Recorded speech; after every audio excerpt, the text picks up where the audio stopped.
since I'm sure people's ears are pricked up to this, how do you find your purpose?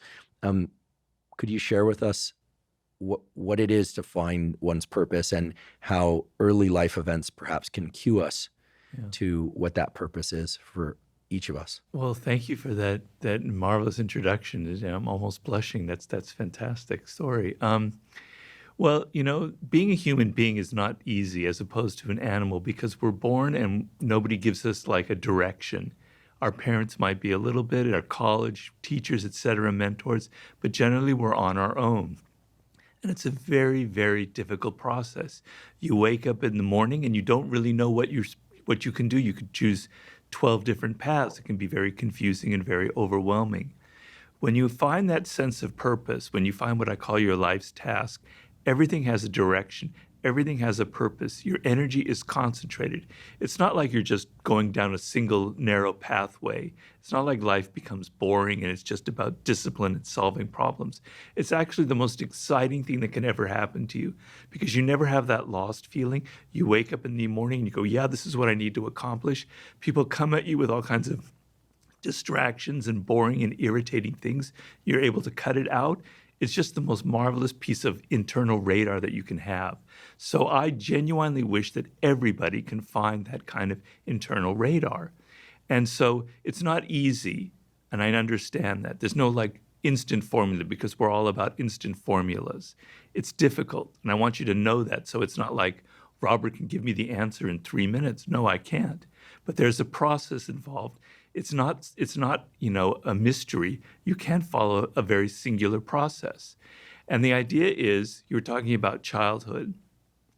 The way I like to frame it is, when you were born, you are a phenomenon. You are unique.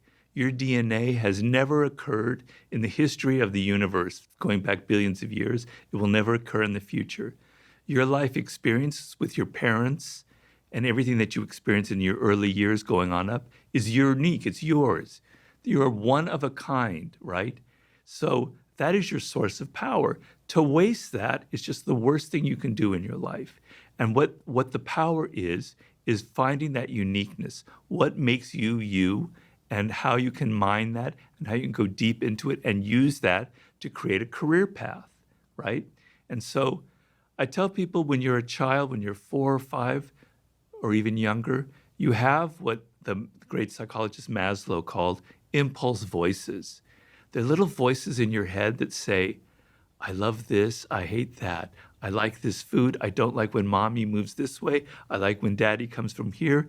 You're very cued into who you are and what you like and what you don't like. And these voices kind of direct you in certain ways, right? And when you're very young, they direct you towards intellectual, mental pursuits as well. And there's a book I recommend for everybody. It's Howard Gardner's 5 Frames of Mind. It's helped me immensely. The idea is he talks about 5 forms of intelligence. Our problem is we think of intelligence as mostly intellectual, but there are many forms of intelligence. There's the intelligence that has to do with words. There's abstract intelligence that has to do with patterns and mathematics. There's kinetic intelligence that has to do with the body. There's social intelligence. He has 5 of them. And the idea is your brain naturally veers towards one of them. It can veer towards 2 of them, that happens, but generally one of them kind of dominates, right? And it's like a grain in your brain that's going in a certain direction. You want to go with that grain, and because that's where your power will lie. So when you're young, if you go back and think about when you were 4 or 5, you can maybe get a picture of some kind of direction or voice inside of you that was impelling you towards this. I know for me, it was words. I can remember when I was 6 years old, I was just obsessed with words, just the letters in words. Almost like in this almost slightly schizophrenic way. I would spell words backwards. I would take them apart. I would do anagrams. I love palindromes, right? So I had a thing about words and language. It's very primal. Some people, Albert Einstein, when he was 4 years old, his father gave him a birthday gift of a compass. And he was just mesmerized by this compass. The idea that there are invisible forces out there in the cosmos moving this needle. And he's obsessed with the idea of invisible forces. Steve Jobs, when he was like 7 or 8 or maybe younger in Burlingame, California, His father, they passed by a store with technological devices in the window, and he was just hypnotized by the design of those devices and the glass tubes and everything. So he wanted to go in that direction. You know, Tiger Woods saw his father hitting golf balls in the garage, and he was just like screaming with joy. He had to do that, right? You know, I could give you a million different examples of this. Of course, these are people who are famous, obviously. We can go back and find that. It's easier. But what happens to you, and please cut me off if I'm going on too long No, here. please continue. Okay. Please. What happens to you is you're 7, now you're getting older, and you're starting to not hear that voice anymore. You're hearing the voice of your teachers telling you, you're not good at this field. You need to get better at math. You know, you shouldn't be interested in these sports or anything. You should be going this way. Your parents are starting to tell you this is the career they want for you, or the direction they want you to go in, right? You start hearing that more than your own voice. And as you get older, it gets worse and worse and worse. Then when you're a teenager, it's all about what other people are doing, your peers, what's cool, what's not cool, you know? And that kind of is more, so all of this noise enters your brain and you can't hear that anymore. You don't know who you are. And so you go to college, you kind of maybe choose a major that seems practical that your parents want you to go into. Maybe you kind of wander around, you're not sure. And then you enter the work world without that inner radar that I'm talking about. And brother, you're lost, right? Where should I go? Well, I need to make money, right? And so you make a choice based on the need to make a lot of money. Not everyone, but some people do that. And I understand that need. We all need to make a living, but that can set you off on a very bad path because you're not connected emotionally. The thing is, when you figure out that primal inclination, that grain that's inside of you, then you have the energy to be disciplined, to go through boring tasks, to learn. You learn at a faster rate because you're emotionally engaged. When you're emotionally engaged in a subject, the brain learns 2x, 3x, 4x as fast as when you're not. I always give the example. In college, I studied foreign languages, which was kind of a passion of mine. For 3 or 4 years, I studied French, and then I went to Paris, and I couldn't speak a word.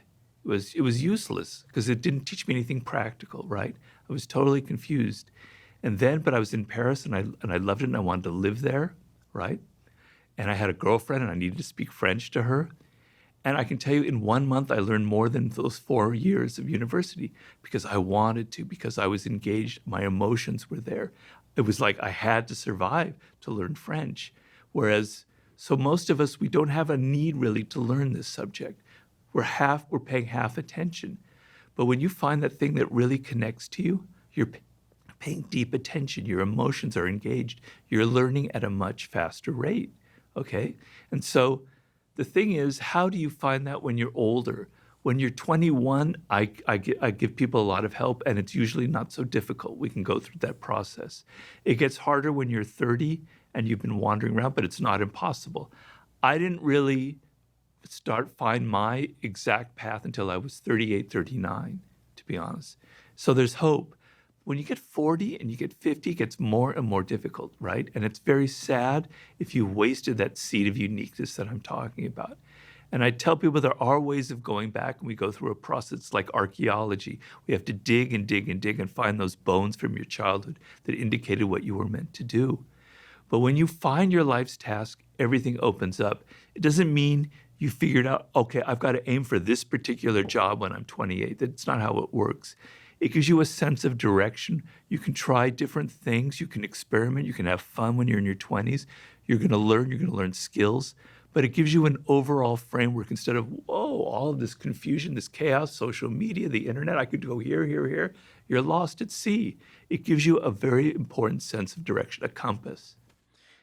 As you describe this, I have this image of, you mentioned animals.